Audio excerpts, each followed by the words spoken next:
It is my distinct honor and privilege as Acting Prime Minister to address the St. Kitts Nevis Chamber of Industry and Commerce's banquet this year with special remarks on behalf of the government. You are vital partners to our government, and I salute and commend you on the enormous economic contribution you make to our islands. You create jobs, especially for our young people, and in doing so, improve the quality and standard of living for all of our people. The work the Chamber does in nurturing and creating the right environment for jobs and fostering sustainable economic growth is crucial to the future of our Federation. Nearly 100 member companies of the Chamber represent the business community in the Federation, including the services sector, manufacturing, import, export and distribution, information technology, agriculture, tourism, education, health, and community development. Your businesses are micro, small, medium, and large enterprises, and although you are of varying sizes and specialties, your purpose is the same: working together to build a better future for all of our people. The honor of speaking at tonight's banquet is doubled, coming as it does during the 70th anniversary celebrations of the Chamber, which was incorporated on June 18, 1949.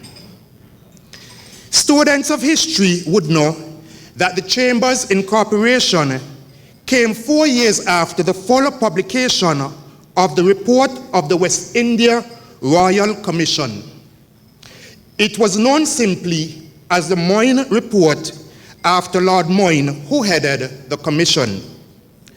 The report was written in 1938 following the British government's call for a sweeping investigation into the causes of the major protests that swept across the Caribbean in the mid to late 1930s. However, the findings of the report were not published fully until July 1945, near the end of the Second World War. Here at home, the Buckley's Uprising of January 28 and 29, 1935, was a major labor protest that served as a conduit for the working class people to voice their frustrations over the deplorable conditions under which they lived. At Buckley's estate, a dozen cane cutters with wage grievances started a protest because they were denied a pay increase to 1 shilling 12 pence for every ton of cane that they would cut. Their rate of pay was 8 pence per ton. They, with a group of women who packed and tied bundles of cane on the estate, marched along with their children from one estate to the next over the course of 2 days until most of the estate workers in St. Kitts had joined the movement. 3 years later, at the time of its writing in 1938, the Moyne Report painted a bleak but true picture of the desperate living and working conditions in the British Caribbean territories, largely as a consequence of the dire findings in the 480-page-long Moyne Report, which has been described as the most damning official report of West Indian life ever written. The British government established a policy of colonial development that emphasized strong linkages between social welfare and economic growth. Among other things, Lord Moyne argued for an annual grant of £1 million from the imperial exchequer for a period of 20 years to finance education, health, and vital development projects spanning urban and rural planning, land settlement, social welfare, and the like. Importantly, the commission he also led also recommended the establishment of local labor departments to monitor labor relations and promote the development of trade unionism within the colonies. It made sense, therefore, that right here at home, a Chamber of Commerce would be formed in just a matter of years in 1949 to further the interest of businesses. After all, to foster a strong economy, it is essential that employers, workers, and governments have a strong tripartite relationship. This was brought to the fore this week as we in St. Kitts and Nevis celebrated the 100th anniversary of the creation of the International Labour Organization, ILO, with a conference, a church service, and other activities. By 1940, the colonial office set out to improve the British colonies, and in 1941, Lord Moyne was appointed as His Majesty's Secretary of State for the colonies. In announcing Lord Moyne's new appointment, a noted international journal referred to him, and I quote, "first-hand acquaintance with the problems of backward people." 78 years later, the Team Unity administration has moved St. Kitts and Nevis forward by leaps and bounds. And forward on, we shall continue to go, looking backward only to assess and appreciate how far we have come.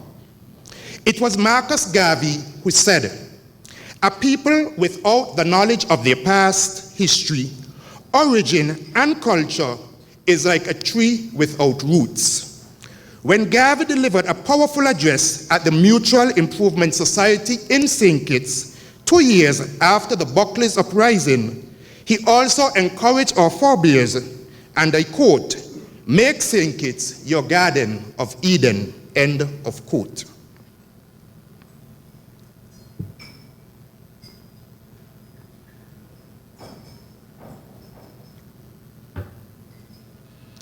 Marcus Garvey would be smiling now if he were here to see that we have done just that.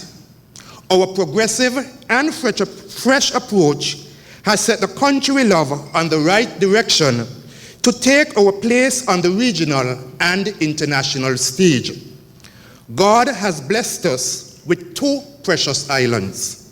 He has made us strong, resourceful, and resilient people, and He has bestowed on us a drive and ambition that are necessary to safeguard and capitalize on all the gifts, talents, and opportunities that He has given us. We must work together to maximize our potential for the benefit of all of our people. In our first 4 years, Team Unity is putting our people and our country first by arresting the fall in living standards and reversing the decline of our economy. Our approach has brought our country together and shown the power of togetherness. It's an approach I hope can be taken globally as well. We are healing the wounds that have divided the people of our twin islands. Our resolve is to build lasting bridges of cooperation and partnership between both of our islands. We have achieved this by pursuing a roadmap to bring equity, fairness, and development to the people of St. Kitts and Nevis. I am pleased to inform you that as of June 2019, St. Kitts and Nevis's debt to GDP ratio stood at 55.5%. This is according to data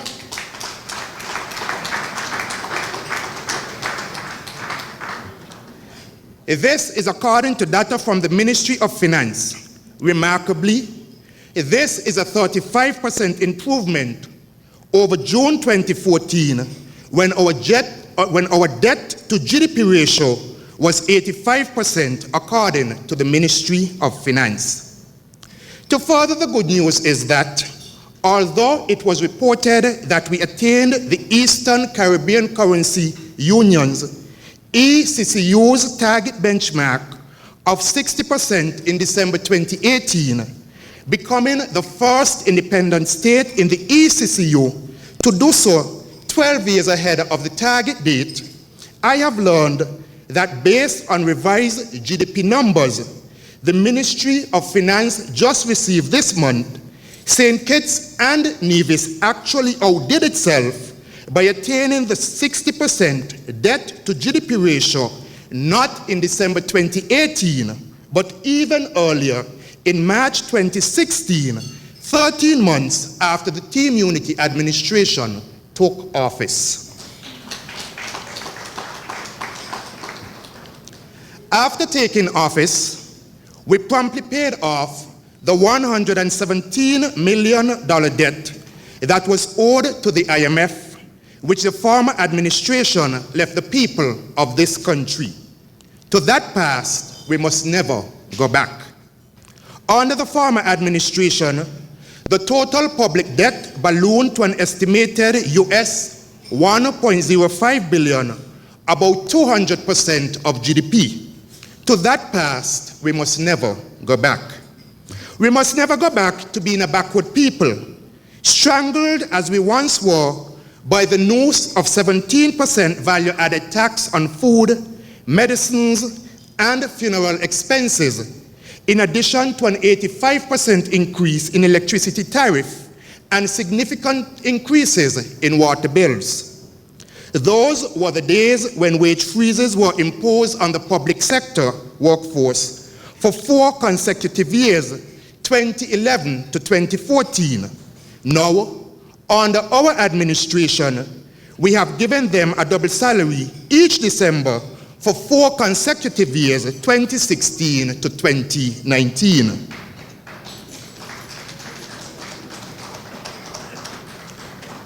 To the past, we must never go back. Back to that time when workers and consumers had less money to work with and employers restricted their hiring. Indeed, we paid down our debt so that our people wouldn't have to suffer anymore and that they would have a chance to progress rather than being relegated to a backward state. As a result, fewer people are feeling squeezed, and our $500 a month poverty alleviation program also provides a buffer. As Lord Moyne acknowledged some 80 years ago, Team Unity recognizes the strong linkages between social welfare and economic growth. This aligns with our vision for universal health care and education. The latter has seen each child in our 15 public early childhood centers receiving $25 weekly as a subvention. The vast majority of early childhood centers are also benefiting from this subvention, with parents paying the balance of the amount charged for childcare and preschool education services. At least 300 citizens are also receiving support to pursue studies around the world, the largest number on record. These achievements make me feel especially proud as the minister with responsibility for education. As part of our government's mission to transform and enrich the lives of students throughout the country, we will continue to place much emphasis on the training of educators. This is why the government recently invested in 50 teachers to engage in a master's program of study in education leadership and other areas of engagement in collaboration with the University of the West Indies. This is the first time in our history of our education system that such expenditure has come to the fore, where so many teachers are benefiting from postgraduate training. Importantly, this is representative of the kinds of investment that we are making to ensure that we have quality human resource to take our country to the next stage of development. And developing rapidly it is. At US $17,925 in 2017, our per capita GDP is the highest in the OECS and the second highest in Latin America and the Caribbean region. The Financial Secretary has advised our administration that our economy is projected to record robust growth at 3.7% for 2019. For the fifth year in a row, our economy is growing. Figures from the Inland Revenue Department show that the business registration base in St. Kitts increased from 5,084 in 2014 to 7,483 as of September 2019, which represents a 47% increase in the number of businesses registered and a net gain of 2,399 businesses. 2019 has seen an average of 43 registered businesses per month. If this trend continues for the last quarter of the year, it is expected that 2019 business registration numbers should be the highest ever registered by the Inland Revenue Department.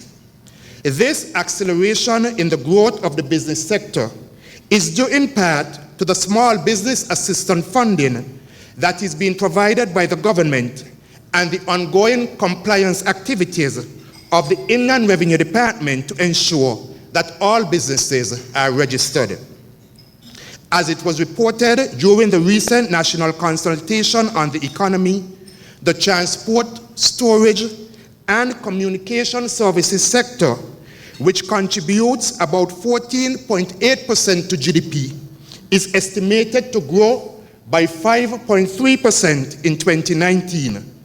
The financial services sector, which contributes 11.8% to GDP, is estimated to grow by 2.7% in 2019.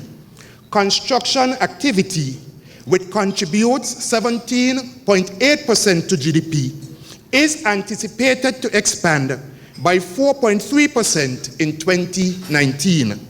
This is reflected in the surge in construction activity in both public and private sectors. Our country's Citizenship by Investment program, which is the oldest of its kind and is now in its 35th year, has also experienced a reputational surge. Moreover, the 2019 CBI Index, published by the Financial Times Professional Wealth Management Special Report, ranks St. Kitts and Nevis as one of the top 2 CBI programs in the world.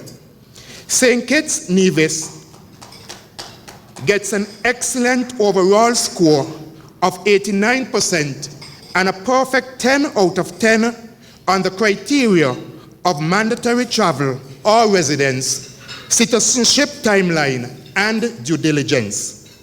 The CBI Index also gives St. Kitts and Nevis 9 out of 10 for ease of processing, as well as for minimum investment outlay, and 8 out of 10 for freedom of movement. Additionally, the Federation of St. Kitts and Nevis has one of the top 25 passports in the world, and our passport is ranked first in the Organization of Eastern Caribbean States. The publisher of the 2019 CBI Index notes that the Foreign Ministry of St. Kitts and Nevis has made a particularly noteworthy push to expand travel offerings for citizens. We are also proud to have the world's 30th best rule of law performance amongst the 126 countries compared on the World Justice Project's Rule of Law Index for 2019. St. Kitts and Nevis's rule of law performance is first in the OECS and second in the wider Caribbean region. In November 2016, the Federation of St. Kitts and Nevis was honored with 2 awards for outstanding improvements in ICT development during the 14th World Telecommunication ICT Indicators Symposium, having climbed a remarkable 20 spots on the International Telecommunication Union's ICT Development Index for the year 2016, by far the most improved country. On the most recent ICT Development Index 2017, St. Kitts and Nevis ranks number 37 out of 176 countries listed. And again, we are the highest ranking country in the OECS, and we rank second in the wider Caribbean region. As a government, we did not achieve all of this alone.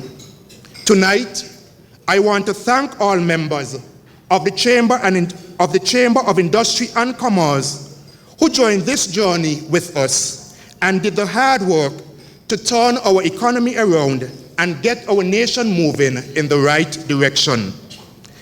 Together, we have come so far, but there is still more to do. We are heading in the right path, but we cannot take progress for granted. Working together with a unified approach, we can create even more jobs and build better lives for all our people. For 70 years, the Chamber of Industry and Commerce has been a strong champion for building a better future.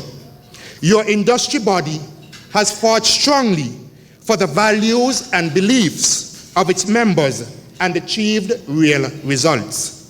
Due to our combined efforts, today our nation is heading in the right direction.